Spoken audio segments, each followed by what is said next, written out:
Internet a tout changé. Notre façon de communiquer, de consommer, de nous cultiver et de payer. Désormais, qu'il s'agisse d'euros, de dollars ou de yuan, les monnaies du monde moderne sont en grande majorité des données informatiques stockées sur des serveurs. En quelques années, avec l'avènement du web, l'argent a muté. Il est devenu virtuel. Bienvenue dans un nouvel âge monétaire. Mais quel crédit accorder à une monnaie qui n'existe pas?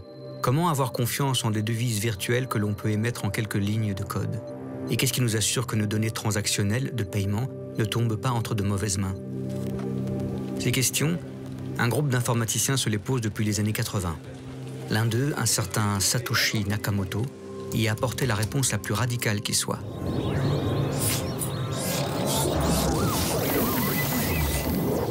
Un simple programme informatique qui allait avoir un impact phénoménal,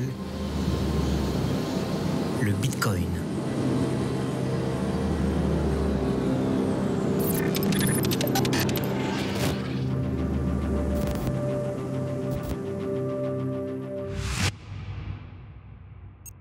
« 1993. Le World Wide Web n'a que 3 ans. Seulement 600 sites sont consultables en ligne, mais déjà un groupe d'informaticiens anticipe un futur où nos vies seraient intégralement numérisées. Les cypherpunks, littéralement les punks chiffrés. Dans ce monde-là, toute action numérique devient une trace. Nos échanges, nos emplois, nos loisirs, nos achats. Adieu secret et vie privée. Eric Hughes, mathématicien et développeur américain, décide alors de mettre en ligne le manifeste d'un cypherpunk, un court texte qui martèle une nécessité majeure pour ces résistants du code, protéger la vie privée sur les réseaux. À l'ère électronique et dans une société ouverte, la vie privée est indispensable.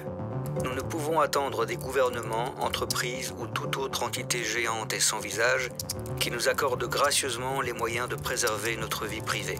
Les cypherpunks écrivent du code. Nous savons que quelqu'un doit élaborer les logiciels pour protéger la vie privée et nous allons nous en charger. L'outil principal de cette protection, le bouclier brandi par les cypherpunks, c'est la cryptographie. Une discipline qui, avec l'apparition des premiers ordinateurs, a fait d'énormes progrès dans les années 70.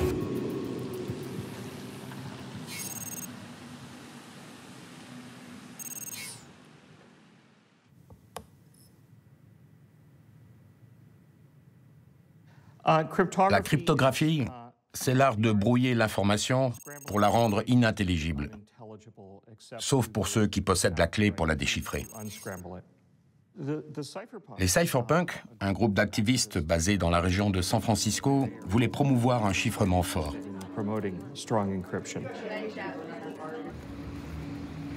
Grâce aux possibilités offertes par l'informatique et la cryptographie, les cypherpunks façonnent de nouveaux outils numériques. Des logiciels pour surfer sur le web en tout anonymat, des programmes pour communiquer et échanger de façon privée.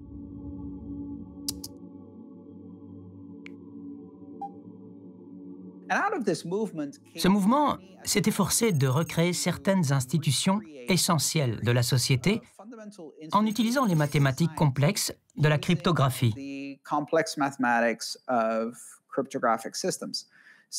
Des modes de scrutin, par exemple, et bien sûr la monnaie.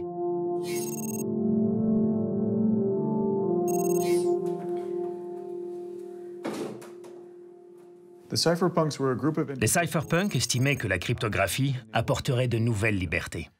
La liberté de communiquer ou d'envoyer de l'argent. Beaucoup réfléchissaient à un système de monnaie numérique.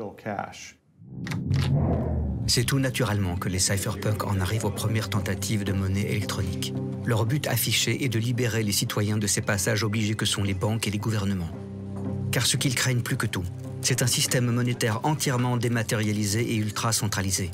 Un système où tout acte d'achat, tout transfert d'argent serait enregistré et stocké dans un fichier central contrôlé par une banque privée et même un État.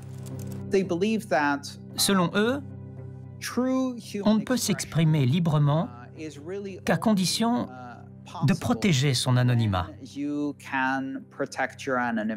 C'est la condition sine qua non pour parler de manière authentique. Pour les cypherpunks, créer un outil monétaire totalement anonyme et sécurisé, où la confiance serait assurée par le réseau lui-même, est une nécessité. la condition de la liberté. Et cela devient vite un challenge collectif, une course à celui qui sera le premier à coder ce système monétaire révolutionnaire. À partir de la fin des années 80, on a vu des dizaines de tentatives pour créer une monnaie numérique fondée sur la cryptographie. Mais les échecs sont nombreux. Pendant des années, aucune tentative ne parvient à convaincre. Certains écueils semblent infranchissables, notamment celui de la double dépense. Le problème de la double dépense résulte du fait que l'information numérique est aisément copiable. Comment s'assurer qu'une monnaie numérique ne soit dépensée qu'une seule fois? Quand vous donnez un billet de banque à quelqu'un, vous ne l'avez plus. Mais vous pouvez donner une copie d'un objet numérique, une copie parfaite, identique à l'original, et conserver l'original. Il y a maintenant 2 copies, et vous pouvez répéter l'opération. En informatique, tout est reproductible à l'infini. Résoudre le problème de la double dépense, c'était trouver le moyen de rendre le copier-coller obsolète en son royaume, d'inventer l'unicité numérique. Sans cela, Bitcoin ne pouvait pas exister.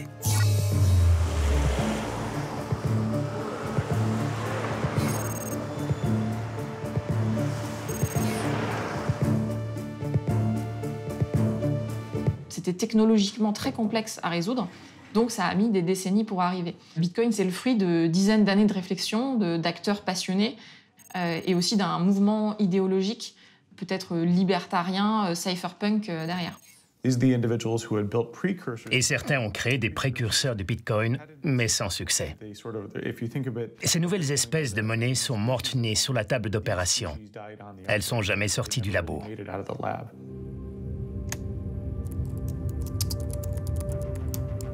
Les cypherpunks voulaient créer une monnaie numérique, mais ignoraient tout de la monnaie.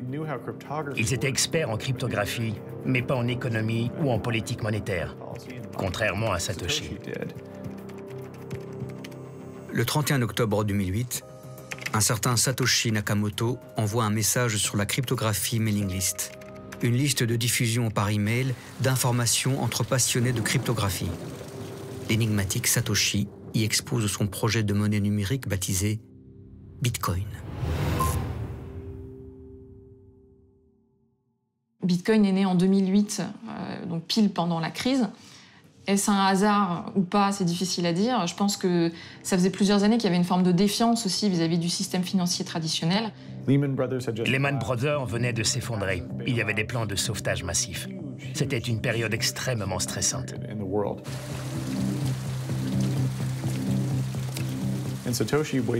Satoshi a attendu ce moment précis. Il venait de créer le Bitcoin, mais a attendu que les marchés financiers soient au comble du désespoir pour le lancer.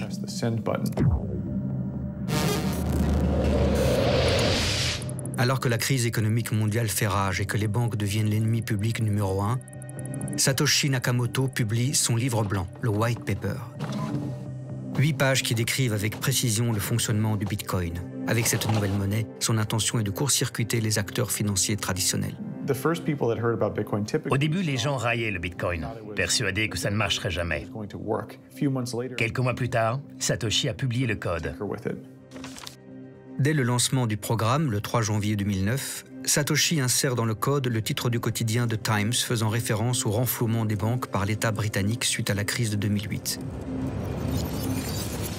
Le ministre des Finances britannique veut sauver les banques une deuxième fois.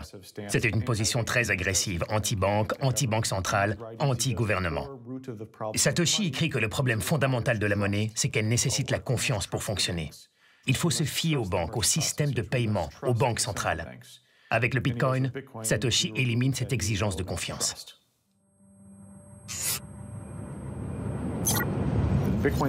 Le réseau Bitcoin n'a pas été testé longtemps. Il s'est développé et est très vite devenu fonctionnel. Une poignée de codeurs s'intéresse au projet et propose leur aide à Satoshi. C'est notamment le cas d'un informaticien de la côte ouest américaine, passionné de cryptographie, Hal Finney. Satoshi demandait qu'on l'aide à construire le système, à le lancer et à miner. Hal et Satoshi ont travaillé ensemble et Satoshi lui a envoyé la première transaction en Bitcoin. Sans jamais se rencontrer réellement, Satoshi et Hal parviennent à s'envoyer du Bitcoin directement, sans risque de double dépense. L'invention fonctionne. Mais de quelle façon ce tour de force est-il rendu possible?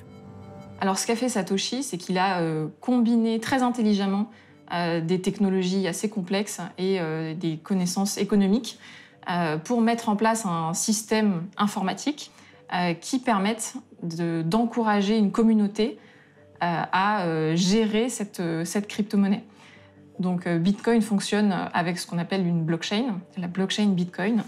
La blockchain Bitcoin, c'est quoi? En fait, c'est simplement un grand registre qui va répertorier toutes les transactions faites en Bitcoin.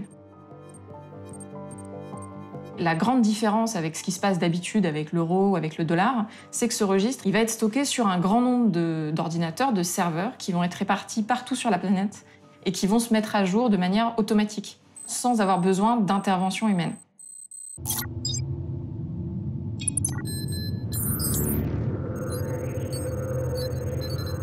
Pour la première fois, on a une monnaie qui n'est pas gérée par une banque centrale, mais qui est vraiment gérée par une communauté. Et comme tout le monde vérifie tout le monde, et que personne ne se fie à quiconque, on ne peut que se fier au résultat final, parce qu'il a été vérifié par des milliers d'ordinateurs et qu'il est très difficile de mentir sur le réseau Bitcoin.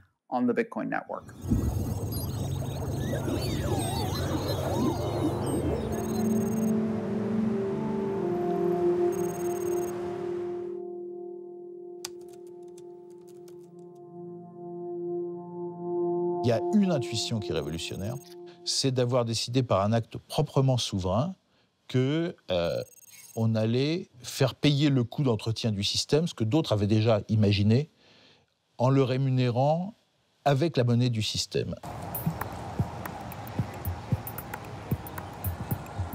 Le 5 octobre 2009, un site web de New Liberty Standard donne pour la première fois au Bitcoin une valeur en dollars. Avec $1, vous pouvez acquérir 1500 bitcoins. Enfin, un pont est construit entre le bon vieux dollar échangé partout dans le monde et la crypto-monnaie imaginée par Satoshi.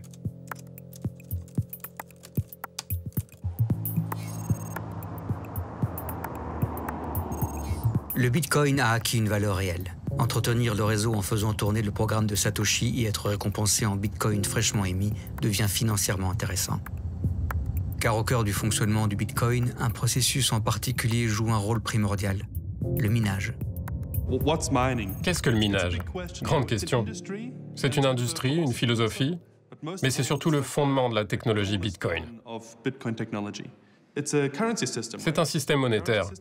Une monnaie, on la possède ou on l'envoie. En gros, ça se résume à ça. Pour exprimer ça dans un système informatique, il faut créer une base de données qui liste ce que chacun possède. Pour transférer de l'argent, on modifie la base de données.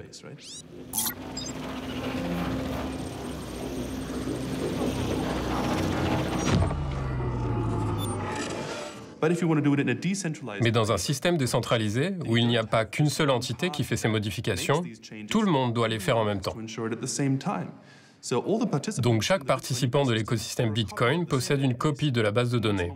Quand quelqu'un veut faire une transaction, et donc modifier la base de données, il doit se coordonner avec le réseau pour s'assurer que tous les membres sont d'accord.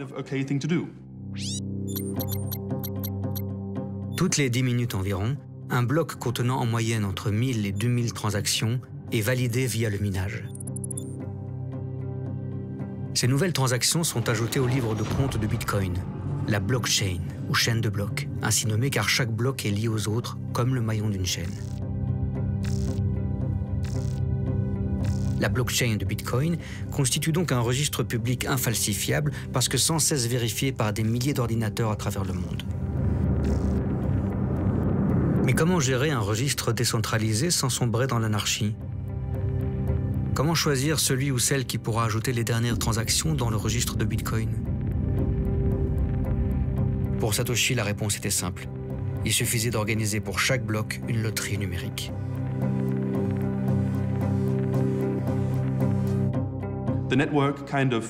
Le réseau crée un problème mathématique très complexe que quelqu'un doit résoudre pour créer un nouveau bloc dans la blockchain, environ toutes les 10 minutes.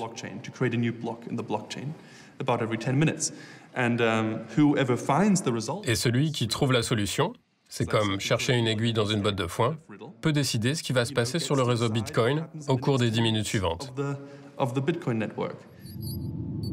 Celui qui trouve cette aiguille dans la botte de foin gagne des bitcoins et le droit d'inscrire les dernières transactions dans le grand livre de compte.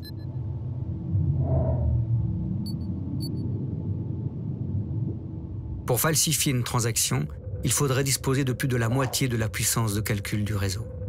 Étant donné le nombre d'ordinateurs qui font aujourd'hui tourner le programme, c'est presque mission impossible. Car plus il y a d'ordinateurs sur le réseau, plus le Bitcoin s'avère robuste. Il faut utiliser de plus en plus d'énergie pour valider un nombre croissant de blocs. Pour modifier le passé, il faut revalider tous les blocs depuis ce moment dans le passé. Et pour ce faire, il faut dépenser à nouveau toute cette énergie. Celles et ceux qui minent du Bitcoin s'apparentent à des chercheurs d'or des temps modernes. On les appelle d'ailleurs des mineurs. Comme les chercheurs d'or, plus un mineur de Bitcoin a de ressources, de machines, plus il a de chances de remporter la loterie que constitue le minage et donc de gagner du Bitcoin. Depuis 2009, c'est l'escalade. Alors qu'il était possible de miner du Bitcoin avec un simple ordinateur de bureau au début du réseau, aujourd'hui les mineurs se sont professionnalisés et leurs mines ressemblent davantage à des data centers énergivores qu'à des installations bricolées. Les gens s'inquiètent du fait que le minage de Bitcoin utilise trop de ressources naturelles et pollue l'environnement. Ils ont raison, bien sûr. Ça utilise de l'énergie, ce n'est pas sans contrepartie. Ça a un coût, mais il faut le voir aussi comme un investissement. On dépense toute cette électricité dans Bitcoin, qu'est-ce que ça nous rapporte? Les gens ne voient pas encore la philosophie derrière le Bitcoin. L'idéal cypherpunk, l'idée d'être propriétaire de vos données, de ne plus être tributaire des banques, de révolutionner nos vieux systèmes et de rendre le pouvoir aux gens, toutes ces idées géniales.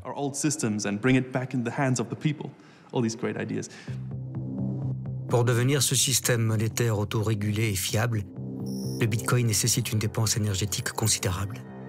Mais qu'apporte-t-il par rapport à nos modes de paiement traditionnels? Pourquoi aurions-nous besoin d'une monnaie qui se passe des banques?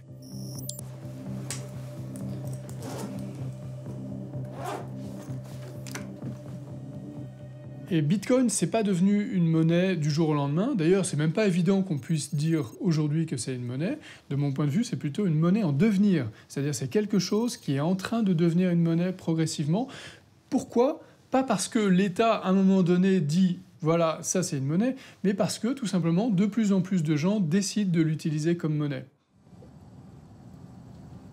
Le 22 mai 2010, un internaute du nom de Laszlo Anies décide d'acheter 2 pizzas avec du Bitcoin. Laszlo a posté un message sur le forum Bitcoin Talk. Je voudrais acheter une pizza pour 10 000 bitcoins. Et quelqu'un a dit, OK, donne-moi ton adresse, je te livre une pizza et tu m'envoies des bitcoins. Ce fut sans doute le premier achat physique payé en bitcoin. Une pizza très chère. 10 ans plus tard, avec la flambée du cours, les 10 000 bitcoins de Laszlo Anies représentent l'équivalent de 90 millions de dollars. 90 millions pour 2 pizzas. En tout cas, c'est bien ce moment qui marque les débuts du Bitcoin comme monnaie d'usage. Sur quoi repose une monnaie? Elle repose sur la confiance de ses utilisateurs. Et la question, c'est sur quoi repose cette confiance? Pour les monnaies actuelles, les monnaies étatiques, on a confiance dans ces monnaies parce que ces monnaies sont émises par l'État, on peut payer nos impôts dans cette monnaie et l'État garantit une forme de monopole de ces monnaies sur le territoire national.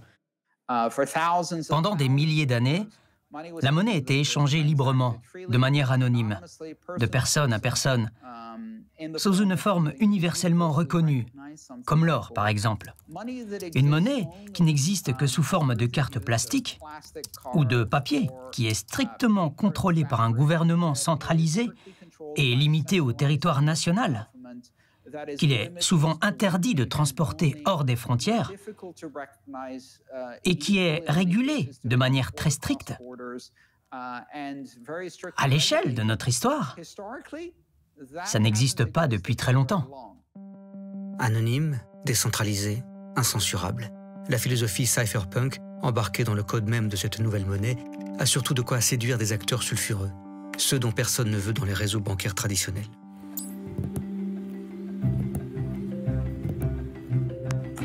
$20 secure phones to assist in staying anonymous, $5,000. Fighting legal cases across 5 countries, $1 million. Upkeep of servers in over 40 countries, $200,000. Donations lost due to banking blockade, $15 million. Added cost due to house arrest, $500,000.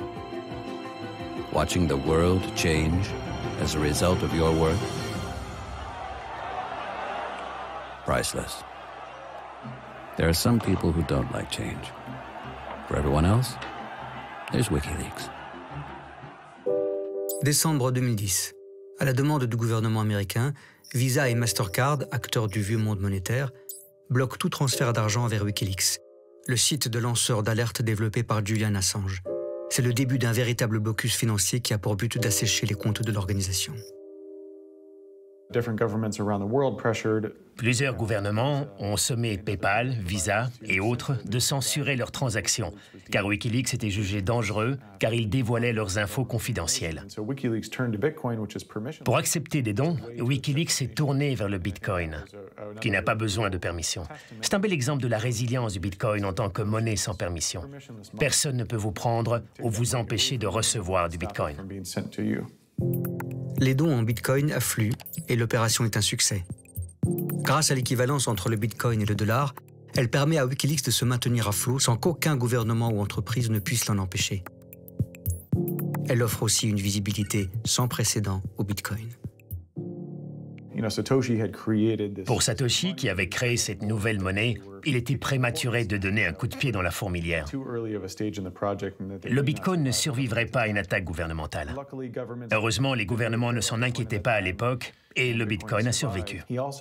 Et Satoshi commençait aussi à se demander s'il devait participer au projet et a fini par disparaître.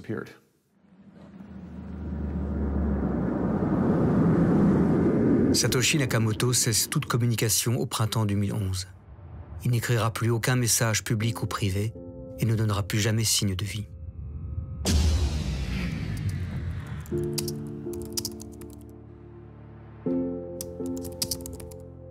Sur la même période, en février 2011, un nouveau site de commerce en ligne nommé Silk Road fait son apparition sur une zone incontrôlée et anonyme d'Internet, le Darknet. Bitcoin, dont le registre public est traçable mais chiffré permet d'effectuer des transactions sous pseudonyme, est tout désigné pour devenir la monnaie des criminels. You can get anything on the internet nowadays. Cars, homes, and now black tar heroin. This is Silk Road, the anonymous marketplace. It's a 4-month-old website boasting thousands of members. On the main page, they proudly and openly sell LSD, marijuana, and ecstasy. Début 2011, le Bitcoin atteint la parité avec le dollar. Entraîné par Silk Road, son cours s'envole. Pendant près de 2 ans, toutes les ventes sur Silk Road se font en Bitcoin. 1,2 million de transactions pour un total de 9,5 millions de bitcoins échangés, soit plus d'1 milliard de dollars de transactions. Cette crypto-monnaie n'est clairement plus une petite expérimentation d'informaticiens isolés. Avec Wikileaks et Silk Road, Bitcoin gagne évidemment en notoriété, mais aussi en mauvaise presse. Fin 2013, le fondateur de Silk Road, Ross Ulbricht, est arrêté. Il sera condamné à la prison à vie. Silk Road est fermé. De nombreux défenseurs du Bitcoin sont inquiets. Selon certains experts, le site concentrait près de la moitié des transactions réalisées en Bitcoin dans le monde. Sa fermeture porte un coup sévère à la crypto-monnaie. Le cours chute d'ailleurs de près de 20% dès la fermeture du site. Pourtant, malgré le bad buzz, la monnaie reprend son ascension. Ce fut une année incroyable, qui a vu le cours de Bitcoin bondir de 10 à 1000 $, soit 100 fois plus. C'était fou car en janvier 2013, nous n'étions qu'une douzaine à la conférence Bitcoin de San Francisco. En mars, quand le cours atteint 260 $, il y avait 100 personnes. Des firmes de capital à risque distribuaient leurs cartes de visite. On se disait, cette histoire de Bitcoin devient réalité. On parlait du Bitcoin au Congrès américain. Des sociétés levaient des fonds pour créer des produits et services. Les gens étaient scotchés que le cours atteigne 1000 $. C'était une nouvelle technologie, une nouvelle monnaie viable. Bien sûr, ça prenait de l'essor. Les gens en entendaient parler, la philosophie sous-jacente séduisait, posséder ses propres données, être anti-banque. Mais comment expliquer un tel engouement? Pourquoi le cours de cet objet virtuel bat-il régulièrement des records? Un premier élément de réponse se trouve probablement dans le régime d'émission du Bitcoin. Car à la différence de nos monnaies traditionnelles émises sans limite, le nombre de Bitcoins créés chaque jour diminue avec le temps. Son émission cessera un jour définitivement à 21 millions. Comme l'or, le Bitcoin est rare. Et les premières pépites prennent désormais une valeur inespérée. La transaction initiale de 10 Bitcoins faite par Satoshi Nakamoto à Hal Finney en 2009 vaut désormais plusieurs centaines de milliers de dollars. Le génie de Satoshi réside dans sa politique monétaire. Il a inventé la rareté numérique en limitant le nombre de Bitcoins à 21 millions. Il n'y en aura jamais un de plus. Et donc, les bitcoins existants auront plus de chances de conserver de la valeur, voire d'en prendre, ce qui est en train de se passer, plutôt que de voir leur valeur diminuer dans le temps. L'envolée du cours du bitcoin rend ses adeptes littéralement fous. Comme c'est le cas de cet informaticien anglais, James Howells, qui reste hébété lorsqu'il découvre en 2013 qu'il a jeté un disque dur sur lequel était stockée la clé privée de son portefeuille bitcoin. When I started to hear stories of, the Silk Road shut down and obviously other individuals making their profits and their millions, the penny dropped then, that I had 7,500 Bitcoins on a hard drive that I'd thrown out a few months ago. But to get your money, you would need that hard drive? Yeah, there's a specific file on that hard drive called a wallet file, which the Bitcoin is stored in. And without that file, there is no way of getting the money back because there is no central server that records a log of it. So a Bitcoin wallet is Un portefeuille Bitcoin, c'est l'équivalent de votre compte en banque. Sauf que c'est vous qui le contrôlez. Vous possédez le mot de passe, la clé privée, que vous devez garder pour vous. Mais vous pouvez permettre la consultation de votre compte via la clé publique. Elle permet de voir combien de Bitcoin vous avez et de vous en envoyer. Tandis que votre clé privée débloque votre portefeuille.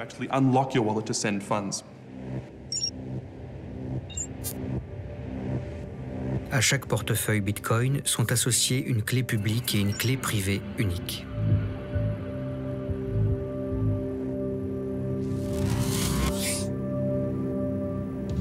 La clé publique, c'est votre identifiant, l'équivalent de votre numéro de compte en banque. Elle permet de visualiser le contenu de votre portefeuille et d'y envoyer des bitcoins.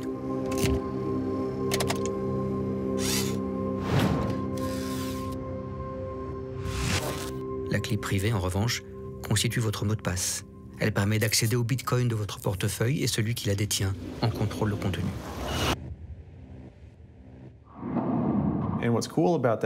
Ce qui est cool, c'est que personne n'a accès à vos bitcoins sans cette clé privée. C'est à la fois une bonne et une mauvaise chose. Si vous perdez cette clé ou oubliez son mot de passe, c'est perdu à jamais. J'accède à mon compte en banque via une application sur mon iPhone. Si je perds ou je casse mon iPhone, j'ai toujours accès à mon argent, car j'ai confiance en la banque. Ils ne vont pas dire, si vous ne pouvez pas prouver qui vous êtes avec votre clé privée, on ne peut pas vous donner votre argent. Non, les banques ne font pas ça. Mais Bitcoin, oui. Si je perds mon portefeuille Bitcoin, c'est terminé. Et c'est ça le truc. Dans un système décentralisé, il n'y a pas d'entité centrale à qui il faut se fier. Il y a du pour et du contre. Il n'y a personne non plus à qui écrire un email ou aucun service clientèle qui puisse vous aider. How do you feel stood here? Well, absolutely devastated, as you can imagine. I just wish I could go back in time and and not throw that drive away. En 2017, et alors que le Bitcoin est à 20 000 $, tout le monde veut se lancer dans les crypto-monnaies. Des milliers de projets voient le jour, promettant tous des rendements faramineux. Et les acheteurs sont là. Début 2018, la capitalisation totale des altcoins, c'est-à-dire de la totalité des 2000 crypto-monnaies alternatives existantes, atteint les 800 milliards $. Les gens voient que le cours du Bitcoin explose et se disent « Ah, j'ai vraiment raté le coche, j'aurais dû en acheter ». Alors ils sont à l'affût de la prochaine opportunité pour investir dans autre chose en espérant obtenir le même retour mirobolant qu'avec le Bitcoin. Et les altcoins sont clairement faits pour eux. En 2017, et avant ça en 2014, on a vu émerger des systèmes concurrents qui essayaient de recréer la magie de cette idée. Certains essaient vraiment d'innover, mais beaucoup profitent frauduleusement de cet enthousiasme en ne vendant que du vent.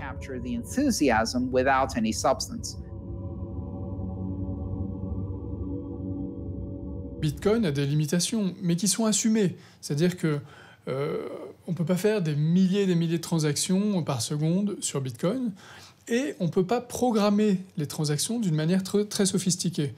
Donc les autres crypto-monnaies ont essayé d'améliorer ces aspects de leur côté. Simplement, elles ont dû faire des concessions en termes de niveau de sécurité ou en termes de complexité, parce qu'on ne peut jamais gagner sur tous les tableaux.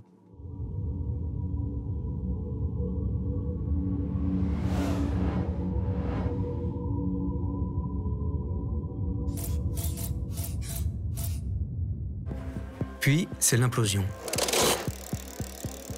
En février 2018, Bitcoin perd plus de 70% de sa valeur et toutes les autres crypto-monnaies suivent. Une hécatombe. Les nouveaux acheteurs, connaissant au final très mal les mécanismes de ces monnaies numériques, prennent peur et vendent leurs actifs à la hâte et au plus bas. La débâcle est générale. En quelques mois, le marché des crypto-monnaies perd 700 milliards de dollars de valorisation. 700 milliards. Une apocalypse. Pour autant, début 2018, Bitcoin n'est pas pulvérisé par l'éclatement de la bulle des crypto-monnaies, car l'invention de Satoshi Nakamoto n'est pas qu'une simple monnaie. Sa technologie permet d'ouvrir d'autres horizons. Bienvenue dans le monde merveilleux de la blockchain.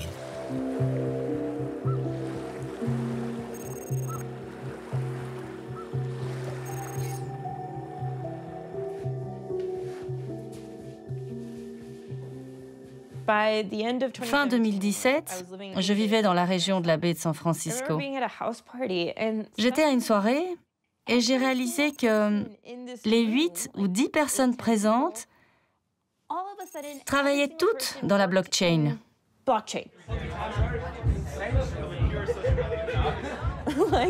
Ils disaient « Ma société a pivoté » ou « Je viens de rejoindre une nouvelle société, je dois concevoir un nouveau protocole ». J'étais sidérée. C'était vraiment surréaliste. Quelques mois avant à peine, quand je demandais ce que c'était, personne ne le savait. Avec Bitcoin, plus besoin de banques, plus besoin d'intermédiaires. La technologie de Satoshi Nakamoto inscrit la confiance, indispensable à tout échange, dans un programme informatique et au sein d'un réseau. La blockchain, un registre décentralisé et sans cesse vérifié, est l'élément clé de cette révolution informatique. La blockchain, c'est un terme un petit peu ambigu, parce qu'il y a deux significations possibles. Au sens strict, c'est le registre qui dit combien de bitcoins appartiennent à qui à chaque instant. Et au sens plus général, c'est l'ensemble de technologies qui permettent de sécuriser ce registre qu'on appelle la blockchain. La blockchain en soi, c'est pas tellement révolutionnaire. Ce qui est révolutionnaire, c'est l'idée de consensus décentralisé. Inventer un système qui décentralise le consensus et qui élimine le besoin de confiance. Car on peut vérifier, on n'a plus besoin de faire confiance. C'est incroyablement puissant. Et quand on comprend la philosophie qui sous-tend la blockchain et les possibilités qu'elle offre, on voit que c'est une base très puissante pour de nombreuses applications futures.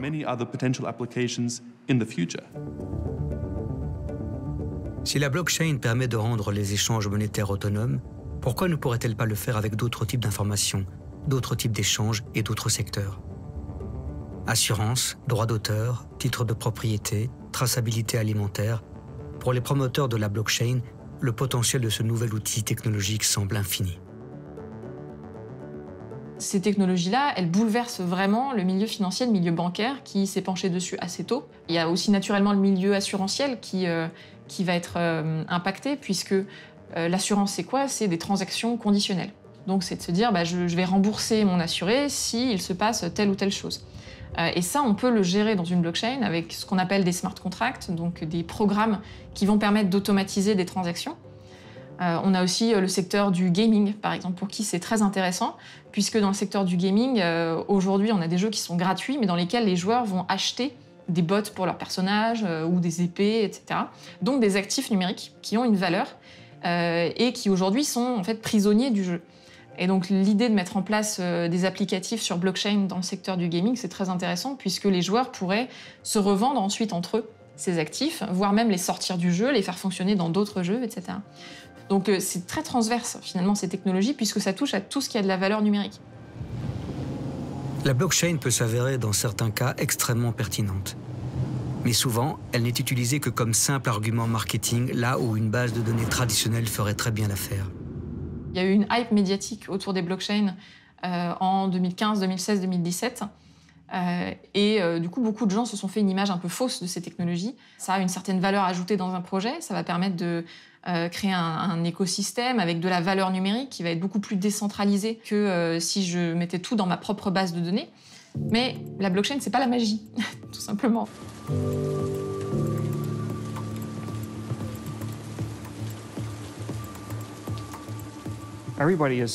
Les gens sont fascinés par la blockchain, au point d'en perdre la raison.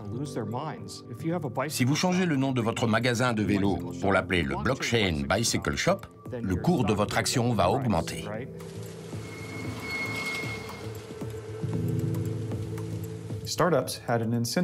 En utilisant le mot blockchain dans sa levée de fonds, une start-up pouvait récolter 2 fois plus d'argent. De grosses sociétés comme IBM, Deloitte, ces grosses sociétés de conseil, et des banques d'investissement avaient intérêt à utiliser le mot blockchain qu'ils pouvaient saupoudrer sur leur stratégie d'entreprise.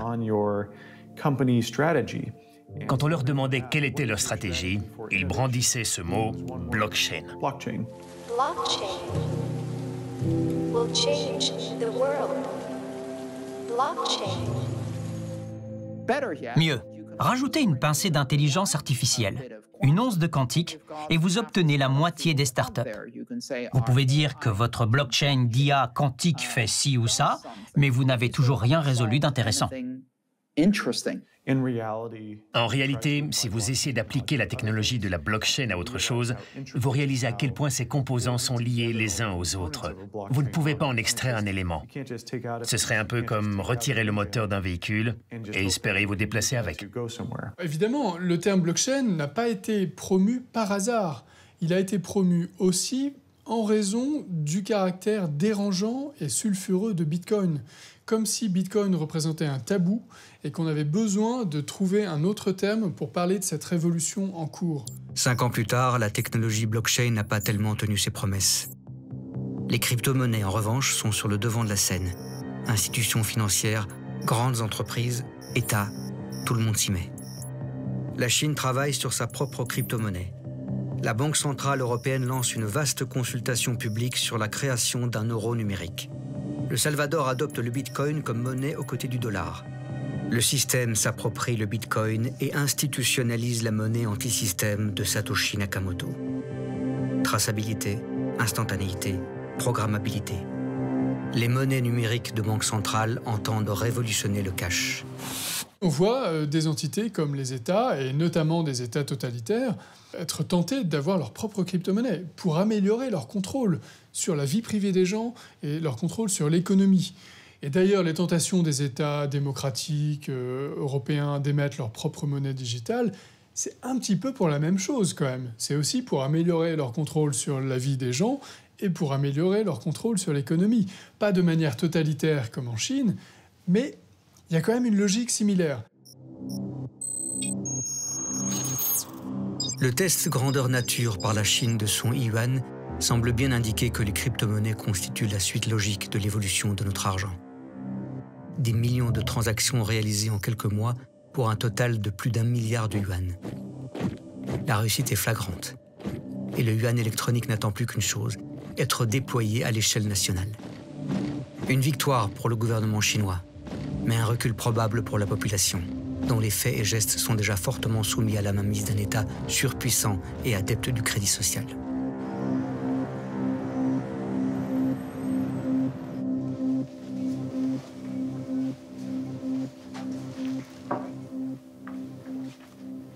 En Occident, on a d'un côté Facebook, WhatsApp, ses comptes bancaires, ses abonnements à des journaux, ses dépenses sur des sites d'achat, etc.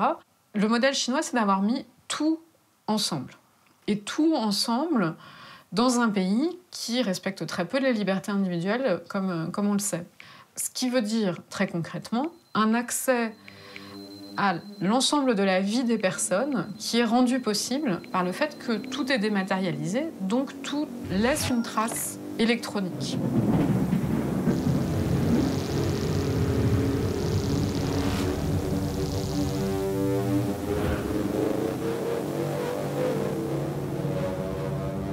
Ces traces électroniques sont transformées, entre autres, dans ce que les Chinois appellent un score social, qui est une note fabriquée à partir de toute une série de comportements que ces applications mettent ensemble. Et ce score social a des effets très concrets sur votre vie de consommateur. Certaines choses vont vous coûter plus cher que d'autres. Parfois, ça peut aller jusqu'à l'interdiction de prendre les transports. Vous allez arriver à l'aéroport et on va vous dire « Ah non, vous êtes interdit de monter dans l'avion parce que vous n'avez pas payé une amende ou autre ». Donc là, on voit vraiment un risque très important sur la vie privée, sur les libertés individuelles, si ces outils techniques sont utilisés à des fins de surveillance. Il n'est pas surprenant que la Chine construise un système totalitaire de surveillance financière. C'est une société totalitaire. Ce qui est surprenant, c'est que les autorités européennes, américaines et japonaises considèrent elles aussi, et dans certains cas, anticipent avec impatience l'éradication de l'argent liquide et la possibilité de surveiller et contrôler tous les paiements financiers de bout en bout.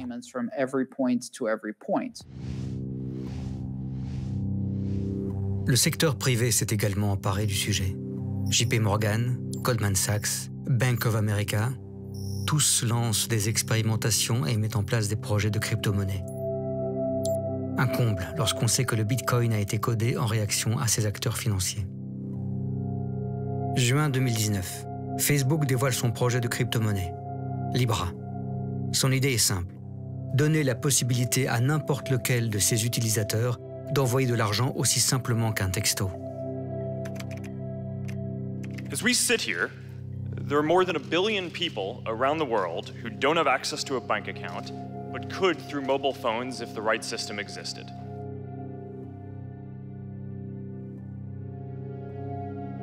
Les données personnelles aujourd'hui, c'est assez intéressant puisqu'on se rend compte que, en réalité, ça a énormément de valeur, mais peu de gens en sont conscients.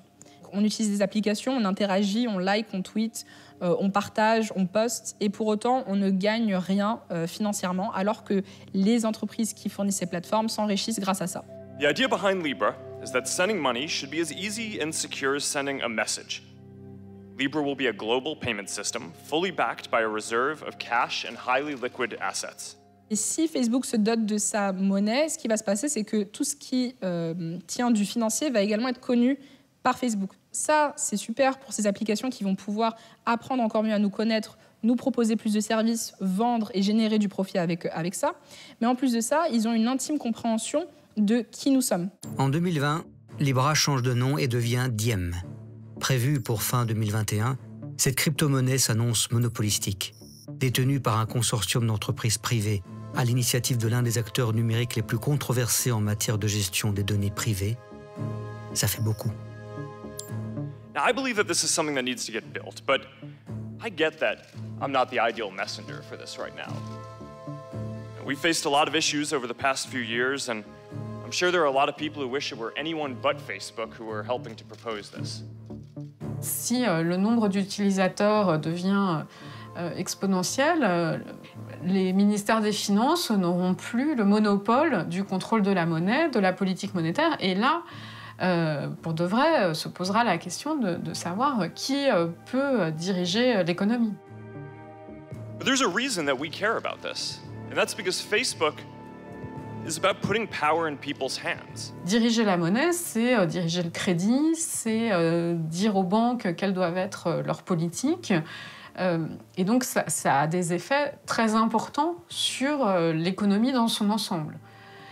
Et ça, je ne suis pas tout à fait sûre que les GAFA, quand elles veulent développer leur monnaie, souhaitent aller jusque-là. Mais peut-être qu'elles ont aussi ce type d'ambition, en se disant qu'elles peuvent promouvoir d'autres types d'économies, diriger l'argent dans des directions qui leur semblent meilleures que ce que feraient des gouvernements.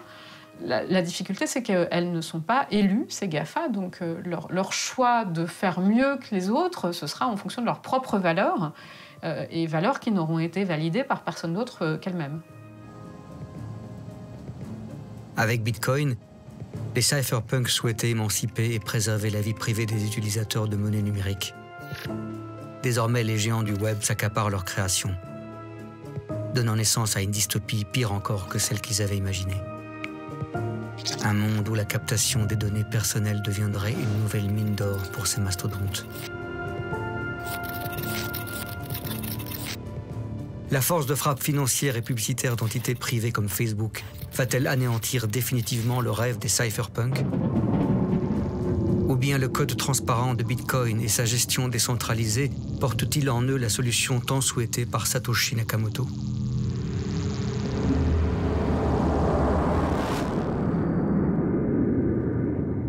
Le moyen de s'en sortir, parce que bien entendu, oui, il y a des problèmes, mais il y a aussi énormément de solutions, c'est de commencer petit à petit à adopter des applications qui sont open source, des applications qui sont respectueuses de la vie privée, des applications qui sont transparentes.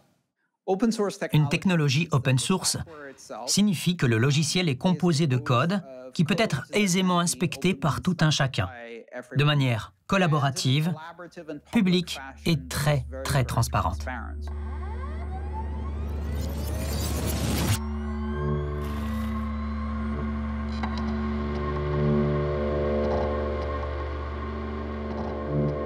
Pour les cypherpunks, coder ensemble, co-créer des outils ouverts à tous et les partager ouvertement coulait de source. C'était selon eux à cette seule condition que Bitcoin pouvait se développer, grandir et pleinement remplir sa fonction de monnaie autonome, respectueuse de la vie privée.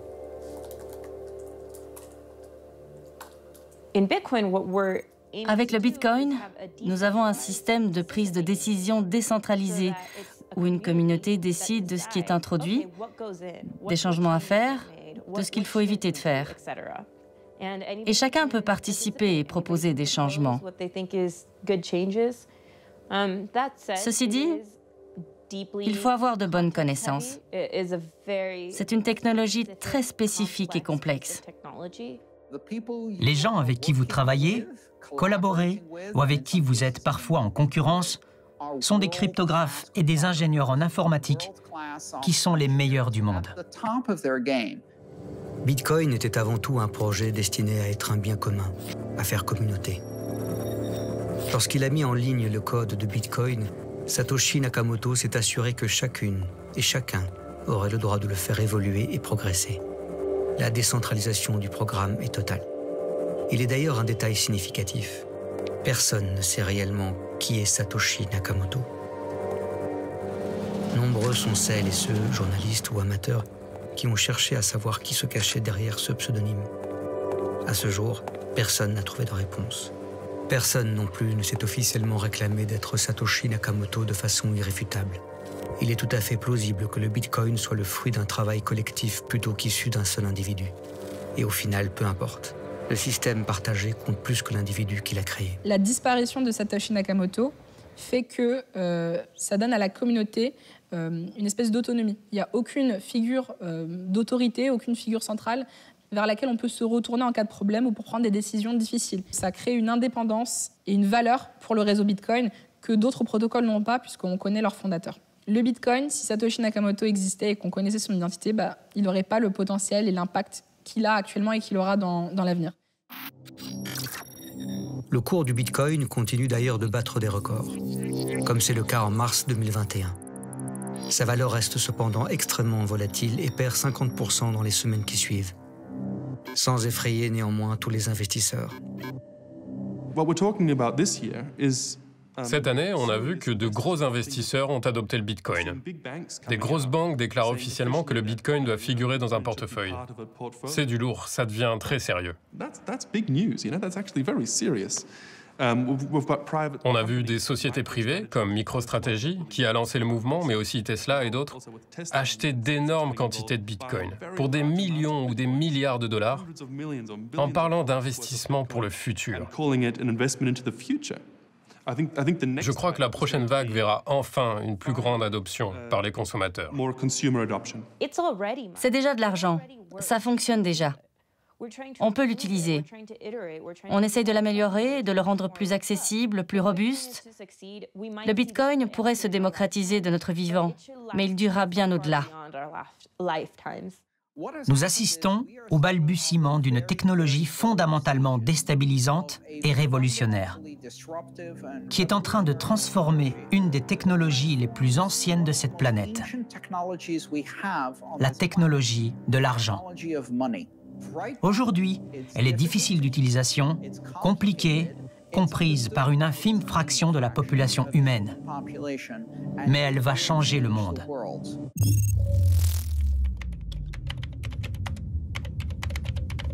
Depuis le premier message de Satoshi Nakamoto, passé presque inaperçu sur une mailing list fréquentée par une poignée de cypherpunks, jusqu'au DM de Facebook, des arrière-cours sulfureuses de Silk Road et Wikileaks aux milliardaires de la Silicon Valley, le Bitcoin a parcouru un sacré chemin. La voie qu'il a ouverte est devenue une tranchée, où s'affrontent désormais des intérêts publics et privés de plus en plus importants. Dans un monde numérisé, où la monnaie physique pourrait totalement disparaître d'ici quelques décennies, le Bitcoin continue d'offrir à chacun le moyen de préserver la dimension privée de ses échanges financiers. Mais il a aussi donné des outils aux États et aux grandes entreprises pour asseoir leur pouvoir sur l'économie et sur la vie des individus.